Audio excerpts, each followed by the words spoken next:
તો ગુજરાતના લોકોને ગરમીથી મળશે થોડી ઘણી રાહત। અંબાલાલ પટેલે પણ ગરમીથી રાહતની કરી છે આગાહી। પશ્ચિમી વિક્ષેપોના કારણે ગરમીથી મળશે રાહત। મધ્ય અને ઉત્તર ગુજરાતમાં તાપમાન હજુ પણ 40થી 42 ડિગ્રી છે।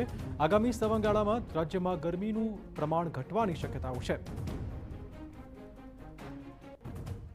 આખરી ગરમીમાંથી હવે રાહત મળી ગયા છે।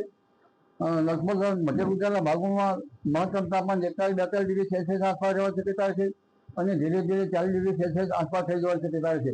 ઉત્તર ગુજરાતના ભાગમાં મહત્તમ તાપમાન 41-42 ડિગ્રી સેલ્સિયસ આસપાસ થઈ જવાની શક્યતા છે, જેમાં પાટણ સહિત હારીના ભાગોમાં પણ મહત્તમ તાપમાન ઘટે, સાબરકાંઠા હિંમતનગરના ભાગોમાં મહત્તમ તાપમાન ઘટે, અરવલ્લીના ભાગમાં મહત્તમ તાપમાન ઘટે, પંચમહાલના ભાગમાં, પૂર્વ ગુજરાતના ભાગોમાં મહત્તમ તાપમાન ઘટે, મહીસાગરના ભાગોમાં મહત્તમ તાપમાન ઘટે અને મધ્ય ગુજરાતના ભાગોમાં તો ઘટશે પણ ધીરે ધીરે આ સગળા ભાગોમાં લઘુત્તમ તાપમાન મહત્તમ તાપમાન 40 ડિગ્રી સેલ્સિયસ આસપાસ પણ થવાની શક્યતા રહે।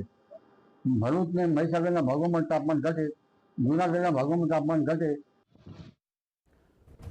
તો 6 થી 12 મે દરમિયાન રાજ્યમાં પ્રી મોન્સૂન એક્ટિવિટીની શરૂઆત થવાની છે। ગુજરાતના કેટલાક ભાગોમાં માવઠાની પણ હવે શક્યતાઓ છે। 8 મે પછી ફરીવાર 45 ડિગ્રી ગરમી પડવાની પણ તેમણે આગાહી કરી છે।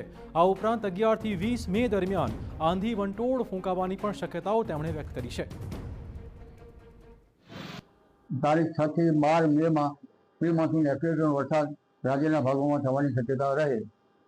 તારીખ 11 થી 20 મેમાં આંધી વંટોળ થાય